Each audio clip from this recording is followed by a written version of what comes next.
I'm Brenda Dennehy. I'm Julie Haynes. And this is Left on Red.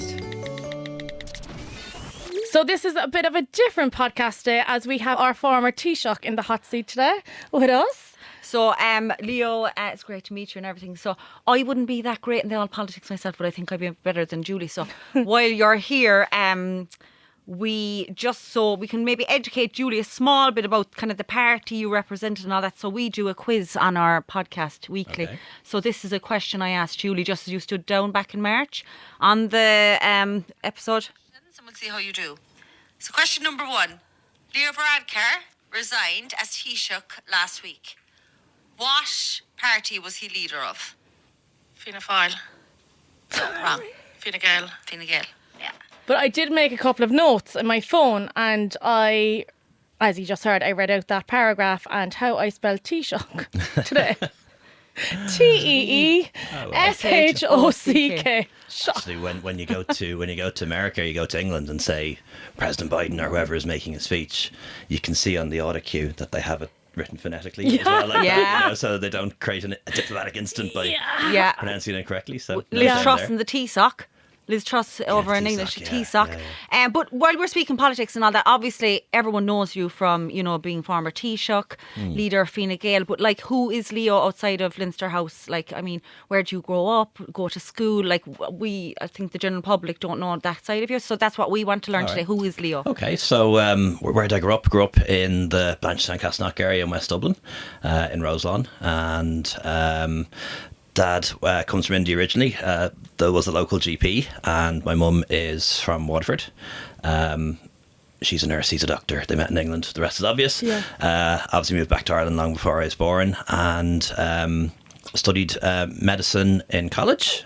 Worked as a doctor for about 7 years, sort of full-time, part-time, and then got elected to the Dáil, and the rest is history.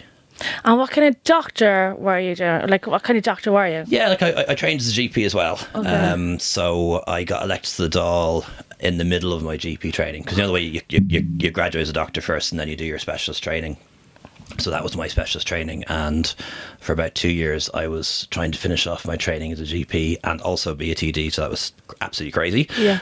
But I'm sure loads of people listen here study and work full time. But they were kind of busy times. But my mum, who would be a big influence in my life, was always determined that I should have a qualification and a proper job, as she would say, to fall back on. So I took that advice and made sure that I finished off my training. But I'm from very, very medical kind of family. So my big sister Sonia is a midwife, and she works not too far from here in the Coombe, and then my other sister Sophie is in London. She's a paediatrician. So medicine was kind of family business. But I took the road less travelled by as well. Yeah, and is it just the three of you then? Just three of us, yeah. Yourself and... I'm the youngest and the only boy, if you haven't figured that out already. So you're spoiled rotten, so it's always got lots of attention. Yeah.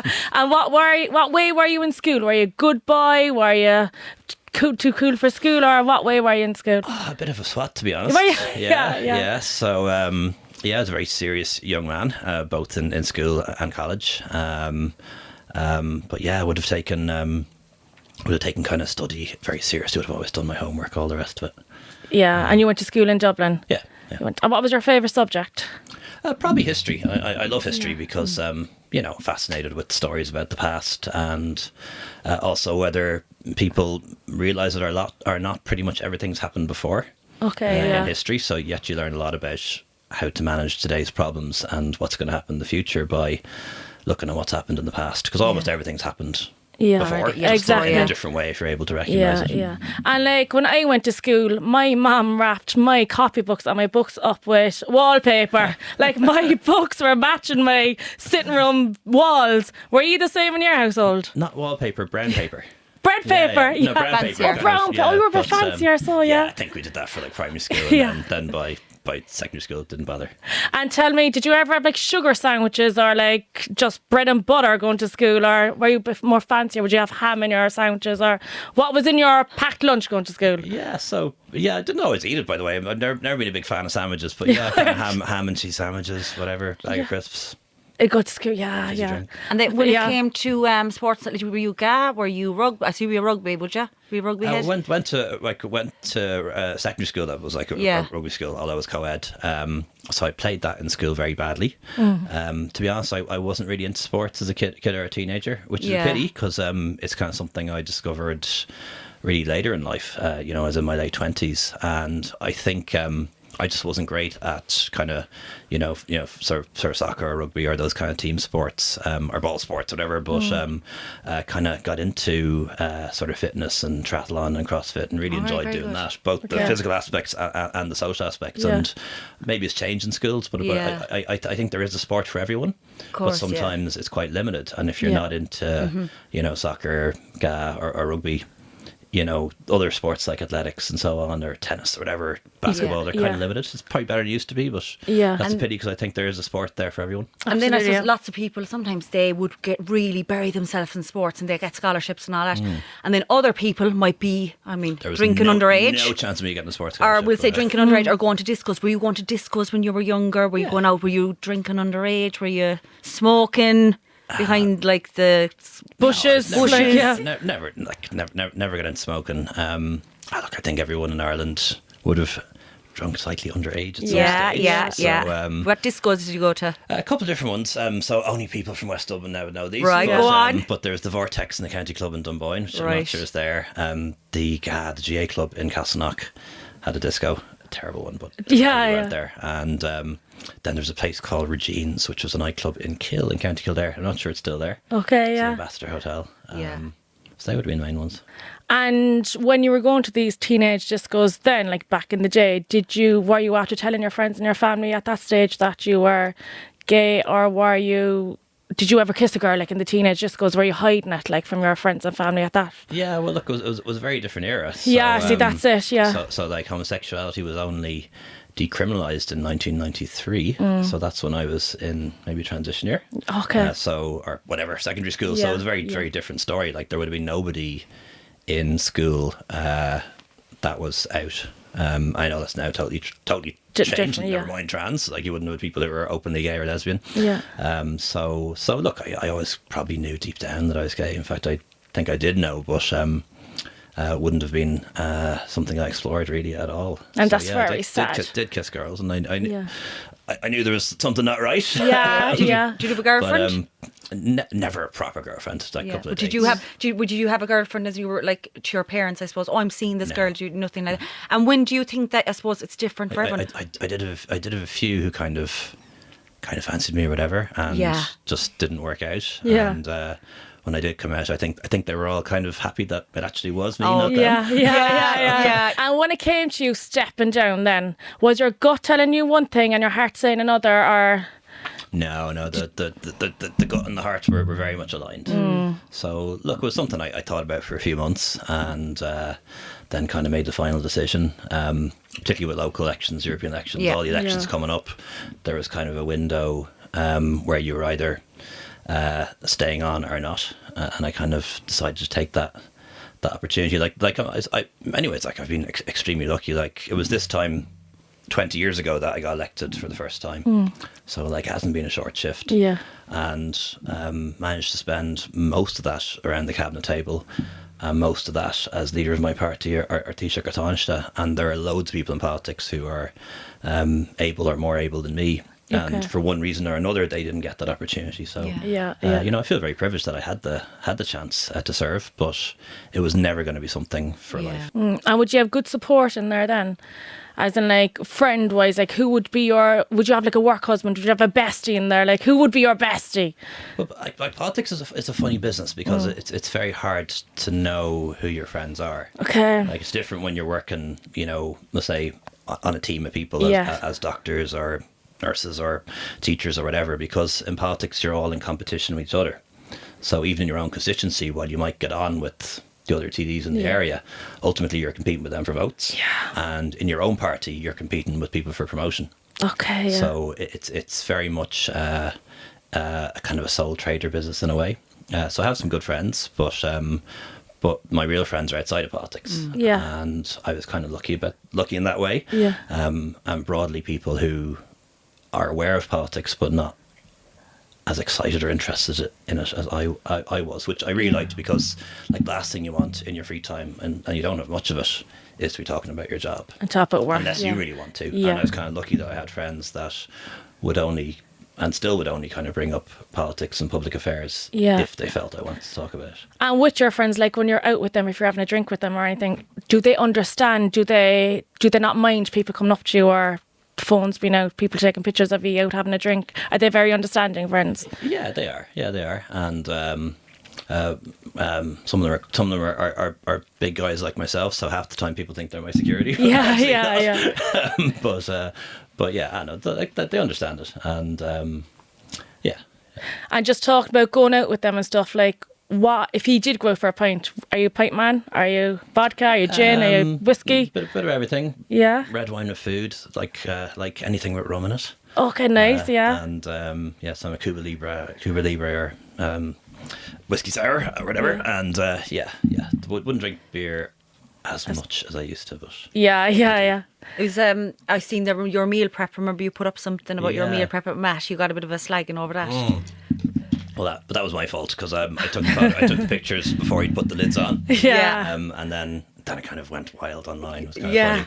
And actually got to the point where the Food Safety Authority issued a tweet or something warning people to put lids on their food. So I was in trouble at home for that. So Matt does the meal prep. Good. And chatting about Matt. I do the odd stir fry and that type of stuff. Oh, nice. Yeah. And how long are you together now? Wow, it's a good question. Yeah, so that was we met when I was Minister for Health, so that was like 2015, so 9 years. 9 years now. Long time in gay years. Yeah, jeepers, fairness. And like, any plans of getting married, having children? What's the future looking like? Not at the moment. Like we're together 9 years, living together, I think maybe 3 or 4 years now. So like, he's definitely my partner for life, or at least I hope he is. But talked about marriage, but no immediate plans to do so. Okay. I no particular reason to do so. Yeah. And I don't think kids are in our future, to be honest. Okay. Yeah. Not that I have anything against them, but it's nice to give them back. Yeah. So no kids for Leo and Matt just yet. No, I don't think so. Yeah.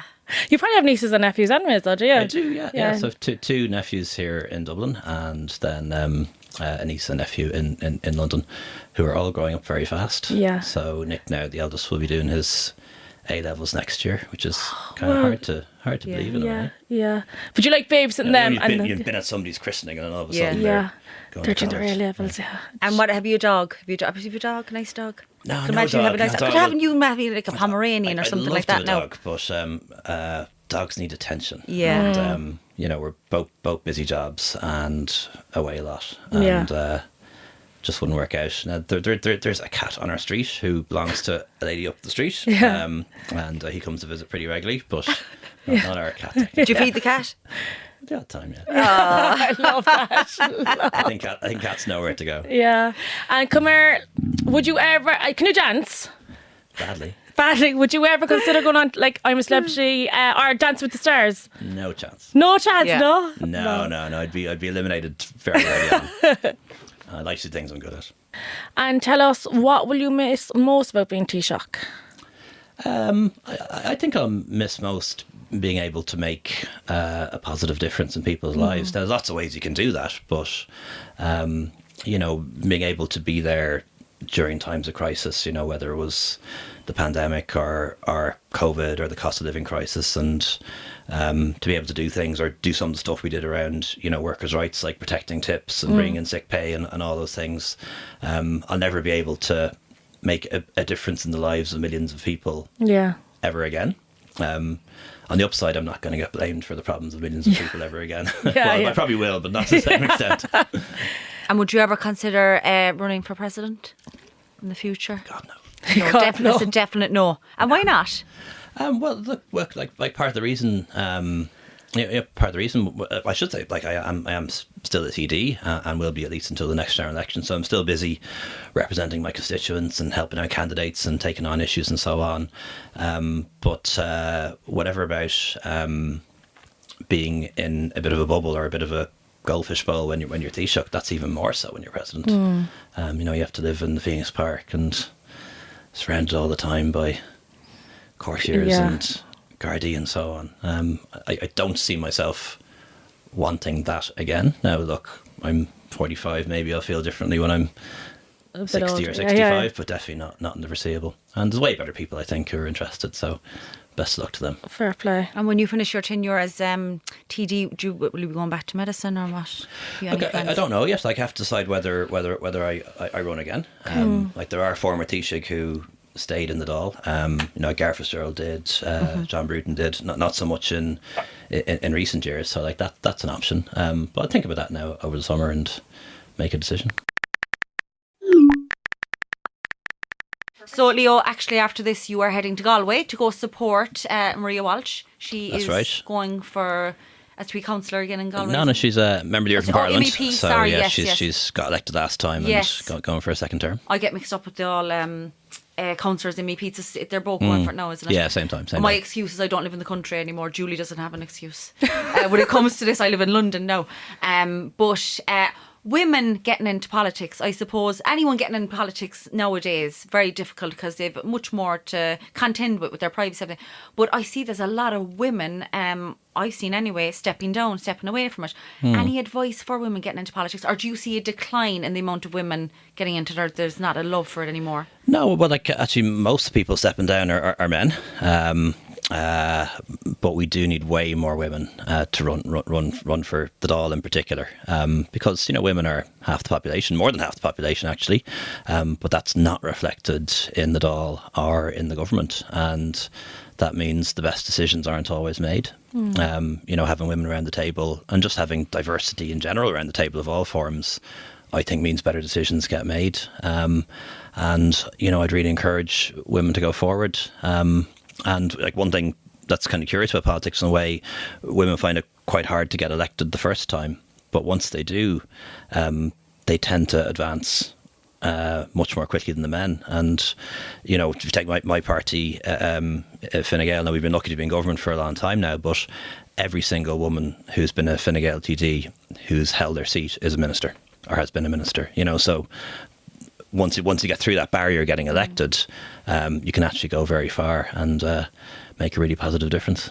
I might do that. And how would you feel to see... If you want to talk about it, we can. She would know. We're always looking for candidates. As a female Too late now Taoiseach- for the local elections, but there'll be other ones coming along shortly. As a female Taoiseach, you'd be probably more than delighted to see a female Taoiseach, would you? Yeah, look, it's long overdue. Obviously, I want to see Simon Harris elected as Yeah. Taoiseach when the election comes. But, we've had two female presidents, but we've never had a female Taoiseach or a female finance minister, actually, which is important too, because it's important to have women controlling the money as well. Yeah. So I'd like to see that happen in the not too distant future. And why do you think there hasn't been a female Taoiseach? Is it numbers or what is it?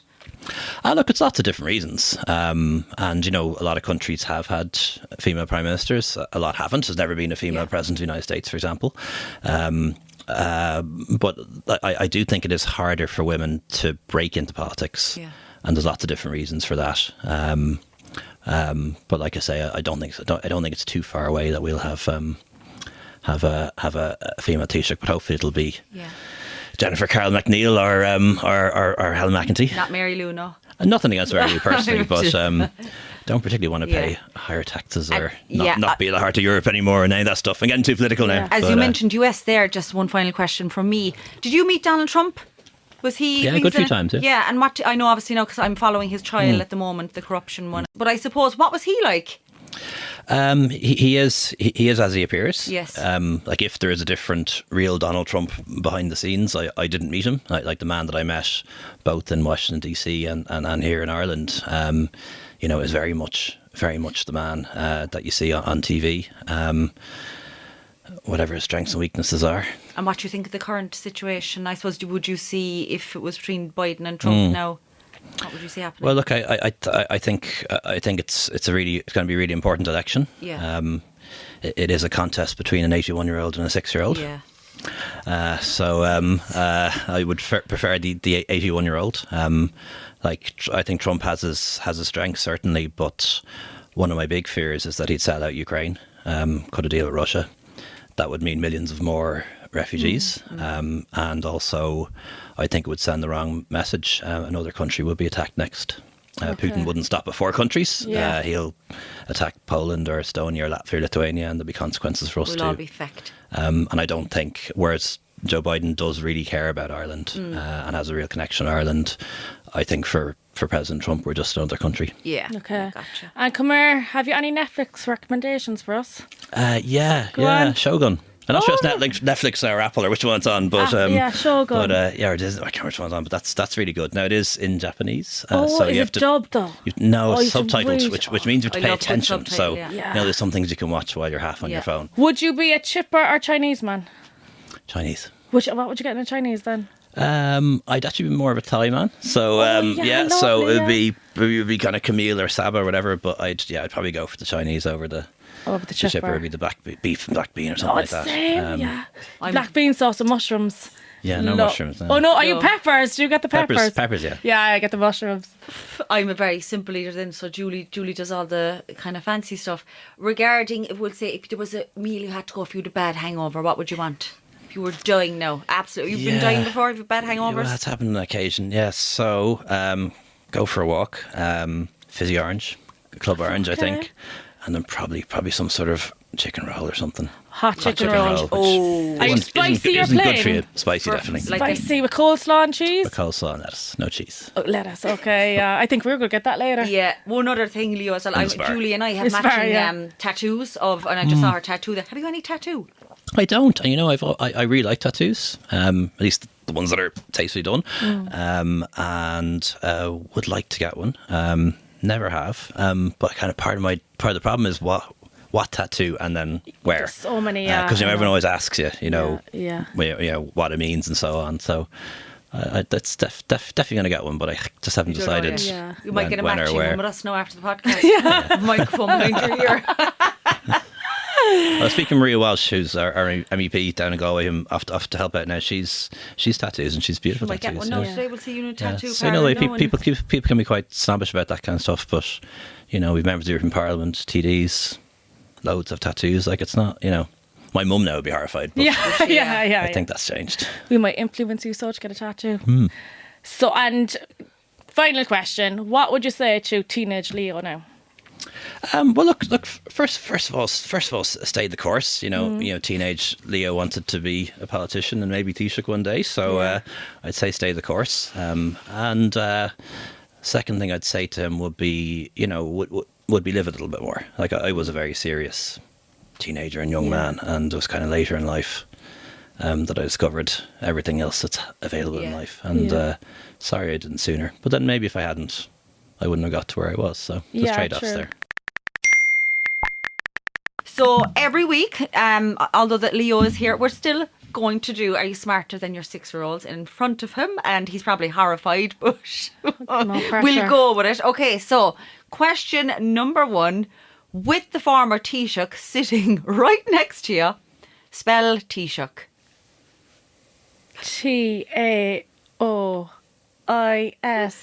Taoiseach. Yes. There you go. You knew that was coming. You knew that was coming. Because, hold on now, I'll actually get a second. The last time she was going spelling it. Hold on now. Question number 2. Spell Taoiseach. Oh no. Taoiseach. No. Not far off. No, yeah, just 1 or 2 letters. Taoiseach. No. No, we give up. Okay, so she got 1 out of 5, Leo, so she's 4 more to get. So where was Eamon de Valera born? Galway. No. Where was he born, Leo? New York. New York. Okay, that's 1 out of 2. Okay, so what was Michael Collins's role within the Irish Republican Army during the Irish War of Independence? Who's the leader? What would you say, Leo? Do you know? I think Director of Intelligence. Yes. Will we give it to her? I think so, yeah. Right, so we'll give you that one, all right. I think it was Okay. Chief of Staff briefly as well, so I think you're right. Technically. Okay, so number 3. What are the colours on the Irish flag? Green, white and gold. Did you say? Green, white and orange. Green, white and orange. We'll give Half a point. half a point. Question number 4. What does the Irish national anthem called Aran Nubian mean? Orange. No, what does it mean? Aran Naveen. Leo's horrified with you. Stand up. Leo, what is it? It's the soldier song. The song. Oh gosh. Okay, so what's she on? 1.5 out of 3, is it? I think it is. Yeah. Okay, so where was Michael Collins assassinated in 1922? You should know this. Kilmichael Blaine and Blah. Good woman. Yeah, she got that one. Right. And one remain. I think that's my remaining one. Yeah, that's my remaining one. How much have I done there? I got 3 I out of think 6. you got 2.5 out of 6. That's alright. We counted We'll up. What take did you think of that, Leo? Could she go be councillor TD? We'd have to do a quick little 3-day course, but wouldn't take longer than that. You don't do anything like that going into politics, do you? If I want to be a councillor. We do, yeah. Do you? Absolutely, yeah. We do kind of training and seminars and so on. Yeah, like nobody can be expected to be prepared for a job they've never done. Yeah. So yeah, we do that. Yeah. I look forward to that. We actually have a particular mentoring campaign for female candidates. Oh, so, okay, yeah, there you go. options there. Can't wait for that. Thanks so much, Leo. Leo, thanks so much. Thank you. Really Been a appreciate pleasure. it. Thank Great you. having Thank you. Thank you.